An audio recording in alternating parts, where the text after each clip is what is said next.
അമൃത് Veni hair elixir presents daily news സായാഹ്ന വാർത്തകൾ powered by Pulimoottil silks KSFE. എന്താ ഒരു മൂഡ് ഓഫ്? ഇപ്പൊ മുടി വല്ലാതെ കൊഴിയുന്നുണ്ട്, അതാ തോന്നുന്നു. ഈസ്ട്രജന്റെയും വൈറ്റമിൻ ഡിയുടെയും കുറവാണ് മിക്ക സ്ത്രീകളുടെയും മുടി കൊഴിച്ചിലിന്റെ പ്രധാന കാരണം. അമൃത് Veni hair elixir for women സ്ത്രീകളുടെ മുടിയുടെ വളർച്ചയ്ക്കും ശക്തിക്കും അത്യാവശ്യമായ herbal ഈസ്ട്രജനാലും vitamin ഡിയാലും സമ്പുഷ്ടമാക്കിയതാണ് Amrit Veni hair elixir for women. നമസ്കാരം, ഞാൻ ഷാജി പത്മനാഭൻ. ഡെയിലി ന്യൂസിന്റെ സായാഹ്ന വാർത്തകളിലേക്ക് സ്വാഗതം. ഇന്ന് ജൂൺ 29 ശനിയാഴ്ച. സൈനിക അഭ്യാസത്തിനിടെ ലഡാക്കിലുണ്ടായ അപകടത്തിൽ 5 സൈനികർക്ക് വീരമൃത്യു. ടാങ്ക് ഉപയോഗിച്ച് നദി കടക്കുന്നതിനിടെയാണ് സൈനികർ അപകടത്തിൽപ്പെട്ടത്. ജലനിരപ്പ് ഉയർന്നതോടെ ഇന്നലെ രാത്രിയാണ് അപകടം ഉണ്ടായത്. അപകടത്തിൽപ്പെട്ട 5 സൈനികരുടെയും മൃതദേഹം കണ്ടെത്തി. കരുവന്നൂർ ബാങ്ക് തട്ടിപ്പ് കേസിൽ CPM തൃശൂർ ജില്ലാ സെക്രട്ടറി MM വർഗീസ് പ്രതിയാകും. CPM തൃശൂർ ജില്ലാ സെക്രട്ടറി എന്ന നിലയ്ക്കാണ് പ്രതിയാവുക. കള്ളപ്പണം ഉപയോഗിച്ചാണ് പുറത്തുശ്ശേരിയിൽ പാർട്ടിക്കായി സ്ഥലം വാങ്ങിയെന്നാണ് ED കണ്ടെത്തൽ. MM വർഗീസിന്റെ പേരിലുള്ള പാർട്ടി ഭൂമി ED കണ്ടുകെട്ടിയിരുന്നു. കരുവന്നൂർ ബാങ്ക് തട്ടിപ്പ് കേസിൽ CPMനെ പ്രതി ചേർത്ത ED നടപടിക്കെതിരെ CPM സംസ്ഥാന സെക്രട്ടറി MV ഗോവിന്ദൻ. ED നടപടി തോന്നിവാസമെന്നും കേന്ദ്ര സർക്കാർ ശൈലി മാറ്റുന്നില്ലെന്നും ഗോവിന്ദൻ പറഞ്ഞു. ലോക്കൽ കമ്മിറ്റിയോ ബ്രാഞ്ച് കമ്മിറ്റിയോ സ്ലം വാങ്ങിയാൽ അത് ജില്ലാ കമ്മിറ്റിയുടെ പേരിലാണ് രജിസ്റ്റർ ചെയ്യുകയെന്നും അതിന്റെ പേരിൽ പ്രതി ചേർക്കാനുള്ള നീക്കത്തെ നിയമപരമായും രാഷ്ട്രീയപരമായും നേരിടുമെന്നും ED ഇതുവരെ പാർട്ടിയെ ഔദ്യോഗികമായി ഒന്നും അറിയിച്ചിട്ടില്ലെന്നും അദ്ദേഹം പറഞ്ഞു. കത്വ ഫണ്ട് തട്ടിപ്പ് കേസിൽ PK ഫിറോസിനും CK സുബൈറിനുമെതിരെയുള്ള കേസിലെ നടപടി സ്റ്റേ ചെയ്ത് ഹൈക്കോടതി. ഇരുവരും നേരത്തെ കുന്നമംഗലം മജിസ്ട്രേറ്റ് കോടതിയിൽ കീഴടങ്ങി ജാമ്യം എടുത്തിരുന്നു. കത്വ പെൺകുട്ടിക്കായി ശേഖരിച്ച തുകയിൽ 15 ലക്ഷം രൂപ PK ഫിറോസും CK സുബൈറും വകമാറ്റി ചെലവഴിച്ചെന്നായിരുന്നു പരാതി. പൂക്കോട് സർവകലാശാലയിലെ സിദ്ധാർത്ഥന്റെ മരണത്തിൽ പ്രതിപ്പട്ടികയിലുള്ളവരെ പരീക്ഷ എഴുതാൻ അനുവദിക്കരുതെന്നാവശ്യപ്പെട്ട് സിദ്ധാർത്ഥന്റെ മാതാപിതാക്കൾ ഗവർണർക്ക് പരാതി നൽകി. പ്രതികൾ പ്രാക്ടിക്കൽ പരീക്ഷ എഴുതിയത് ചട്ടം ലംഘിച്ചാണെന്നും വെറ്ററിനറി കൗൺസിൽ ഓഫ് ഇന്ത്യയുടെ ചട്ടം മറികടന്നുവെന്നും സിദ്ധാർത്ഥന്റെ മാതാപിതാക്കൾ ചൂണ്ടിക്കാട്ടുന്നു. ഇന്നലെ വൈകിട്ട് രാജ്ഭവനിലെത്തിയാണ് ഇരുവരും പരാതി നൽകിയത്. പരിശോധിച്ച് വേണ്ട നടപടിയെടുക്കുമെന്ന് ഗവർണർ ഉറപ്പു നൽകിയതായി മാതാപിതാക്കൾ അറിയിച്ചു. പൂക്കോട് വെറ്ററിനറി കോളേജ് അധികൃതർക്ക് സിദ്ധാർത്ഥന്റെ മരണത്തിൽ വീഴ്ച പറ്റിയെന്ന് അന്വേഷണ കമ്മീഷൻ. മുൻ ഡീൻ MK നാരായണൻ, മുൻ അസിസ്റ്റന്റ് വാർഡൻ പ്രൊഫസർ കാന്തനാഥൻ എന്നിവർക്ക് ജാഗ്രത കുറവുണ്ടായെന്നാണ് കണ്ടെത്തൽ. അതിക്രൂരമർദ്ദനം സിദ്ധാർത്ഥൻ നേരിട്ടിട്ടും ഡീൻ കാര്യക്ഷമമായി ഇടപെട്ടില്ല എന്നാണ് പ്രൊഫസർ MK നാരായണനെതിരായ കണ്ടെത്തൽ. റിപ്പോർട്ട് അന്വേഷണ കമ്മീഷൻ വൈസ് ചാൻസലർക്ക് കൈമാറി. VC നിയമനത്തിനുള്ള ഗവർണറുടെ നീക്കം ജനാധിപത്യത്തിന്റെ മീതെയുള്ള കടന്നുകയറ്റമാണെന്ന് മന്ത്രി R ബിന്ദു.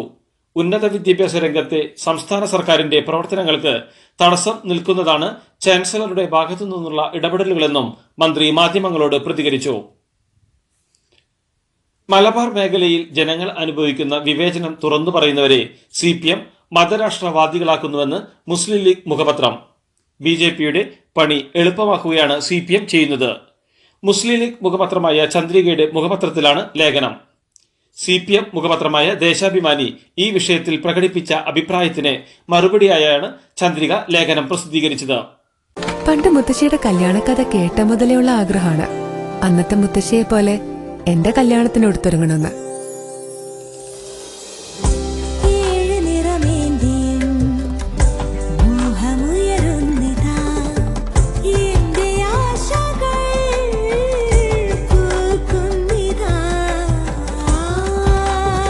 ചില ബന്ധങ്ങൾ തുടർന്നുകൊണ്ടേയിരിക്കും. Celebrating 100 years of Pulimoottil silks. സിനിമകളുടെ ലാഭവിഹിതം പെരുപ്പിച്ചു കാട്ടാൻ മലയാള സിനിമയിൽ ഇടനില സംഘങ്ങൾ സജീവമെന്ന് ED നടത്തിയ അന്വേഷണത്തിൽ തെളിഞ്ഞു. ആളില്ലാത്ത സിനിമകൾക്ക് കാണികളെ എത്തിക്കാനും തിയേറ്റർ ബുക്കിംഗ് ആപ്പുകളിൽ റേറ്റിംഗ് വ്യാജമായി കൂട്ടുന്നതും ഇടനിലക്കാരാണ്. മഞ്ഞുമൽ ബോയ്സ് സിനിമാ നിർമ്മാതാക്കൾക്കെതിരെ ED അന്വേഷണം നടക്കുന്നതിനിടെയാണ് ഇത്തരം ഇടപാടുകൾ സംബന്ധിച്ച കൂടുതൽ വിവരങ്ങൾ പുറത്തുവരുന്നത്. LPG ഗ്യാസ് സിലിണ്ടർ യഥാർത്ഥ ഉപഭോക്താവിന് ലഭിക്കുന്നുണ്ടോ എന്ന് പരിശോധിച്ച് ഉറപ്പിക്കാൻ മസ്റ്ററിംഗ് നിർബന്ധമാക്കി കേന്ദ്ര സർക്കാർ. ഇന്ധന വിതരണ കമ്പനികളുടെ ആപ്പിലൂടെയും മസ്റ്ററിംഗ് നടത്താം. മസ്റ്ററിംഗ് ഇല്ലെങ്കിൽ സിലിണ്ടർ ബുക്ക് ചെയ്യാനാകില്ലെന്ന മുന്നറിയിപ്പുകളും പുറത്തുവരുന്നു. പാലക്കാട് ഉപതെരഞ്ഞെടുപ്പിൽ ജില്ലയ്ക്കകത്തു നിന്നുള്ള സ്ഥാനാർത്ഥി മതിയെന്ന നിലപാടിൽ DCC. യൂത്ത് കോൺഗ്രസ് സംസ്ഥാന അധ്യക്ഷൻ രാഹുൽ മാങ്കുട്ടത്തിലിനായി ഒരു വിഭാഗം കരുക്കൾ നീക്കുന്നുണ്ടെന്നാണ് സൂചന. AICC നേതൃത്വത്തെ നേരിട്ട് താൽപര്യമറിയിക്കാൻ യുവനേതാക്കൾ ദില്ലിയിലെത്തി. ആര് സ്ഥാനാർത്ഥിയാവണമെന്ന കാര്യത്തിൽ പാലക്കാട്ടെ ജനങ്ങൾക്ക് കൃത്യമായ ബോധ്യമുണ്ടെന്ന് Congress social media coordinator doctor P Sarin പറഞ്ഞു. അങ്കമാലി താലൂക്ക് ആശുപത്രിയിലെ സിനിമാ ചിത്രീകരണം വിവാദമായതോടെ 2ാം ദിവസത്തെ ഷൂട്ടിംഗ് ഉപേക്ഷിച്ചു. ഫഹദ് ഫാസിൽ നിർമ്മിക്കുന്ന പൈങ്കിളി എന്ന സിനിമയുടെ ചിത്രീകരണമാണ് താലൂക്ക് ആശുപത്രി കാഷ്വാലിറ്റിയിൽ നടന്നത്. ആദ്യ ദിവസത്തെ രാത്രിയിലെ ചിത്രീകരണത്തിനെതിരെ മനുഷ്യാവകാശ കമ്മീഷൻ കേസെടുത്തിരുന്നു. ഇതോടെയാണ് 2ാം ദിവസത്തെ ഷൂട്ടിംഗ് ഉപേക്ഷിച്ചത്. മന്ത്രി വീണ ജോർജിന്റെ ഭർത്താവിന്റെ കെട്ടിടത്തിന് മുന്നിൽ പോലീസ് കാവലിൽ ഓട നിർമ്മാണം തുടങ്ങിയതിൽ പ്രതിഷേധ മാർച്ചുമായി കോൺഗ്രസ്. മാർച്ച് പോലീസ് ബാരിക്കേഡ് വെച്ച് തടഞ്ഞു. നിർമ്മാണം തടഞ്ഞ കോൺഗ്രസ് പ്രവർത്തകരെ ഇന്നലെ പോലീസ് അറസ്റ്റ് ചെയ്തിരുന്നു. ഏഴംകുളം കൈപ്പട്ടൂർ റോഡ് നിർമ്മാണത്തിൽ കൊടുമൺ സ്റ്റേഡിയം ഭാഗത്താണ് ഓടയുടെ അലൈൻമെന്റിൽ തർക്കം വന്നത്. ഓടയുടെ അലൈൻമെന്റ് മാറ്റാൻ ഒരു ഘട്ടത്തിലും ഇടപെട്ടിട്ടില്ലെന്ന വാദത്തിൽ ഉറച്ചു നിൽക്കുകയാണ് മന്ത്രി വീണ ജോർജിന്റെ ഭർത്താവ് ജോർജ് ജോസഫ്. സംസ്ഥാനത്ത് 4 വർഷ ബിരുദ കോഴ്സുകൾ നടപ്പാക്കുമ്പോൾ അധ്യാപക തസ്തികകൾ അതേപടി നിലനിർത്തും. ധനകാര്യ ഉന്നത വിദ്യാഭ്യാസ മന്ത്രിമാർ നടത്തിയ ചർച്ചയിലാണ് തീരുമാനം. ആദ്യ ബാച്ച് പൂർത്തിയാക്കും വരെ നിലവിലെ സ്ഥിതി തുടരും. 4 വർഷ ബിരുദ കോഴ്സുകൾ നടപ്പാക്കുമ്പോൾ അധ്യാപക തസ്തിക നഷ്ടപ്പെടുന്ന സാഹചര്യം ഉണ്ടാകുമോ എന്ന ആശങ്ക നിലനിൽക്കെയാണ് മന്ത്രിതല ചർച്ചയും തുടർ തീരുമാനവും. കേരളത്തിൽ BJPയിലേക്ക് പോകുന്ന CPMന്റെ പരമ്പരാഗത വോട്ടുകൾ ആകർഷിക്കാനുള്ള രൂപരേഖ കോൺഗ്രസ് തയ്യാറാക്കി. ജൂലൈ 15, 16 തീയതികളിൽ വയനാട്ടിൽ ചേരുന്ന പാർട്ടിയുടെ ലീഡേഴ്സ് കോൺക്ലേവിൽ ഇത് സംബന്ധിച്ച വിശദമായ ചർച്ച നടക്കും. കേരളത്തിലെ BJPയുടെ വളർച്ചയെ കോൺഗ്രസ് ദേശീയ നേതൃത്വം ഗൗരവത്തോടെയാണ് കാണുന്നത്.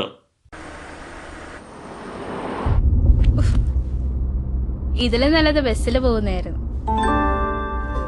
ഇന്നോവ ക്രിസ്റ്റ വരും. അതെ, 17 പേർക്കാണ് ഇന്നോവ ക്രിസ്റ്റ കിട്ടാൻ പോകുന്നത്. മെഗാ സമ്മാനമാണെങ്കിലോ പുതുപുത്തൻ ബെൻസ് കാർ, പിന്നെ ആദ്യ സീരീസിൽ 170 പേർക്ക് ഐഫോണും. ഇത്തവണ സമ്മാനങ്ങളുടെ നക്ഷത്ര തിളക്കവുമായി KSFE ഗാലക്സി ചിട്ടികൾ. BS യെദ്യൂരപ്പയ്ക്കെതിരായ പോക്സോ കേസിൽ കുറ്റപത്രത്തിലെ വിവരങ്ങൾ പുറത്ത്. 81-കാരനായ യെദ്യൂരപ്പയ്ക്കെതിരെ ഗുരുതര ആരോപണങ്ങളാണ് കുറ്റപത്രത്തിലുള്ളത്. ഇരയായ പെൺകുട്ടിയുടെ കയ്യിൽ നിന്ന് കണ്ടെടുത്ത വീഡിയോ ദൃശ്യമാണ് പ്രധാന തെളിവായി കുറ്റപത്രത്തിൽ പറയുന്നത്. കഴിഞ്ഞ ദിവസം ഡൽഹി വിമാനത്താവളത്തിന്റെ മേൽക്കൂര തകർന്ന് അപകടം ഉണ്ടായതിനെ തുടർന്ന് വിമാനത്താവളത്തിലെ 1ാം ടെർമിനലിന്റെ പ്രവർത്തനം നിർത്തിവെച്ചു. ഇനി ഒരു അറിയിപ്പുണ്ടാകുന്നതുവരെ ടെർമിനൽ തുറക്കില്ല. അപകടത്തിൽ ഒരാൾ മരിക്കുകയും 8 പേർക്ക് പരിക്കേൽക്കുകയും ചെയ്തിരുന്നു. ശക്തമായ മഴയെ തുടർന്നാണ് മേൽക്കൂര തകർന്നു വീണത് എന്നാണ് പ്രാഥമിക നിഗമനം. കൃത്യമായ അന്വേഷണം ഉണ്ടാകുമെന്നും മരിച്ചവരുടെ കുടുംബത്തിന് 20 ലക്ഷം രൂപ നഷ്ടപരിഹാരം നൽകുമെന്നും വ്യോമയാന മന്ത്രി രാം മോഹൻ നായിഡു വ്യക്തമാക്കുകയും ചെയ്തു. ദില്ലിയിൽ കനത്ത മഴ. കഴിഞ്ഞ ദിവസങ്ങളിലുണ്ടായ മഴക്കെടുതിയിൽ 3 മരണം സ്ഥിരീകരിച്ചതായി അധികൃതർ. കനത്ത മഴ തുടരുമെന്നാണ് കേന്ദ്ര കാലാവസ്ഥാ റിപ്പോർട്ട്. ഇന്നലെ പെയ്ത കനത്ത മഴയിൽ രൂക്ഷമായ വെള്ളക്കെട്ടാണ് നഗരത്തിൽ അനുഭവപ്പെട്ടത്. ഗ്രേറ്റർ നോയിഡയിൽ നിർമ്മാണത്തിലിരുന്ന മതിൽ തകർന്നു വീണ് 3 കുട്ടികൾ മരിച്ചു. 5 പേർക്ക് പരിക്കേറ്റു. മഴ സാഹചര്യം കണക്കിലെടുത്ത് ദില്ലിയിൽ അവധിയിൽ പോയ മുതിർന്ന ഉദ്യോഗസ്ഥരോട് തിരികെ എത്താൻ ലഫ്റ്റനന്റ് ഗവർണർ നിർദ്ദേശം നൽകി. 2 മാസത്തേക്ക് ദീർഘ അവധികൾ നൽകില്ലെന്ന് ലഫ്റ്റനന്റ് ഗവർണർ അറിയിച്ചു. കർണാടകയിലെ ഹാവേരിയിൽ അപകടത്തിൽ മരിച്ചവരിൽ ഇന്ത്യൻ ബ്ലൈൻഡ് ഫുട്ബോൾ ദേശീയ താരവും ദേശീയ ബ്ലൈൻഡ് ഫുട്ബോൾ വനിതാ ടീമംഗം AS മാനസയാണ് മരിച്ചത്. കർണാടക ബ്ലൈൻഡ് ഫുട്ബോൾ ടീം ക്യാപ്റ്റനായിരുന്നു 25-കാരിയായ മാനസ. അപകടത്തിൽ മാനസയുടെ അമ്മ ഭാഗ്യയും മരിച്ചു. തീർത്ഥാടനത്തിന് പോയി വരവെ മിനി ബസ് നിർത്തിയിട്ട ട്രക്കിലിടിച്ച് മരിച്ചത് 13 പേരാണ്. നീറ്റ് പരീക്ഷാ ക്രമക്കേടിൽ CBI മാധ്യമപ്രവർത്തകനെ അറസ്റ്റ് ചെയ്തു. ഹിന്ദി ദിനപത്രത്തിന്റെ ലേഖൻ ജമാലുദ്ദീനെ ജാർഖണ്ഡിലെ ഹസാരിബാഗിൽ നിന്നാണ് പിടികൂടിയത്. നീറ്റ് ചോദ്യക്കടലാസ് ചോർച്ചക്കേസിലെ 2 പേരെ കഴിഞ്ഞ ദിവസം CBI അറസ്റ്റ് ചെയ്തിരുന്നു. ഇവരെ ജമാലുദ്ദീൻ സഹായിച്ചെന്നാണ് വിവരം. രാമക്ഷേത്രത്തിലെ മേൽക്കൂര ചോർച്ചയ്ക്ക് പിന്നാലെ രാംപത് റോഡിന്റെ 14 കിലോമീറ്റർ ദൂരത്ത് വിവിധ ഭാഗങ്ങളിൽ മഴ ശക്തമായതോടെ കുഴികൾ രൂപപ്പെട്ടത് BJPയെ വെട്ടിലാക്കുന്നു. റോഡിനോട് ചേർന്നുള്ള ചെറുവഴികളിലും തെരുവുകളിലും വെള്ളക്കെട്ട് രൂപപ്പെട്ടു. വീടുകളിലും വെള്ളം കയറി. നിർമ്മാണത്തിലെ അനാസ്ഥ ചൂണ്ടിക്കാട്ടി പൊതുമരാമത്ത് വകുപ്പിലെയും ഉത്തർപ്രദേശ് ജൽ നിഗമിലെയും 6 ഉദ്യോഗസ്ഥരെ ഉത്തർപ്രദേശ് സർക്കാർ സസ്പെൻഡ് ചെയ്തു. വിഷയത്തിൽ BJPക്കെതിരെ അഴിമതി ആരോപണമുയർത്തി കോൺഗ്രസ് രംഗത്തെത്തിയിട്ടുണ്ട്. മാലദ്വീപ് പ്രസിഡന്റ് മുഹമ്മദ് മുയ്സുവിനെതിരെ ദുർമന്ത്രവാദം നടത്തിയെന്ന കേസിൽ വനിതാ മന്ത്രിയും മുൻ ഭർത്താവും ഉൾപ്പെടെ 4 പേർ അറസ്റ്റിൽ. മാലദ്വീപ് പരിസ്ഥിതി മന്ത്രിയായ ഫാത്തിമ ഷംനാസ് അലി സലീം, ഇവരുടെ മുൻ ഭർത്താവും പ്രസിഡന്റ് ഓഫീസിലെ ക്യാബിനറ്റ് റാങ്കിലുള്ള ആദം റമീസ് എന്നിവരാണ് പിടിയിലായത്. ഇവർക്കൊപ്പം 2 പേർ കൂടി അറസ്റ്റിലായിട്ടുണ്ടെന്നാണ് റിപ്പോർട്ട്. സംഭവത്തിൽ പ്രസിഡന്റ് മുഹമ്മദ് മുയ്സുവോ അദ്ദേഹത്തിന്റെ ഓഫീസോ ഇതുവരെ പ്രതികരിച്ചിട്ടില്ല. സൂപ്പർ ലീഗ് കേരളയുടെ ഭാഗമായ കൊച്ചി FC-യുടെ ഉടമയായി നടൻ പൃഥ്വിരാജും ഭാര്യ സുപ്രിയ മേനോനും. ഈ വർഷം ഓഗസ്റ്റ് അവസാനം മുതൽ ആരംഭിക്കുന്ന 60 ദിവസം നീണ്ടുനിൽക്കുന്ന സൂപ്പർ ലീഗ് കായിക കേരളത്തിന് ആവേശമാകുമെന്ന് കേരളത്തിന്റെ പ്രഥമ ഫുട്ബോൾ ലീഗായ സൂപ്പർ ലീഗ് കേരളയുടെ CEO മാത്യു ജോസഫ് പറഞ്ഞു.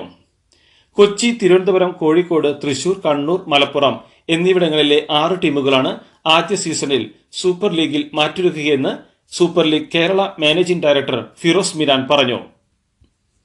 കോപ്പ അമേരിക്കയിൽ പരഗ്വായ്ക്കെതിരെ ബ്രസീലിന് തകർപ്പൻ ജയം. പരഗ്വായെ 1-4 ഗോളുകൾക്കാണ് ബ്രസീൽ കീഴടക്കിയത്. ഗ്രൂപ്പ് ഡിയിലെ മറ്റൊരു മത്സരത്തിൽ കോസ്റ്റാറിക്കയ്ക്കെതിരെ കൊളംബിയയ്ക്ക് എതിരില്ലാത്ത 3 ഗോളിന്റെ വിജയം. ഇതോടെ കളിച്ച 2 മത്സരങ്ങളും ജയിച്ച കൊളംബിയ ക്വാർട്ടർ ഉറപ്പിച്ചു. ഇതോടുകൂടി ഡെയിലി ന്യൂസിന്റെ ഇന്നത്തെ സായാഹ്ന വാർത്തകൾ സമാപിക്കുന്നു. ഡെയിലി ന്യൂസിന് വേണ്ടി വാർത്തകൾ വായിച്ചത് ഷാജി പത്മനാഭൻ. DailyNewsLive.in വാർത്തകൾ വിരൽ തുമ്പിൽ.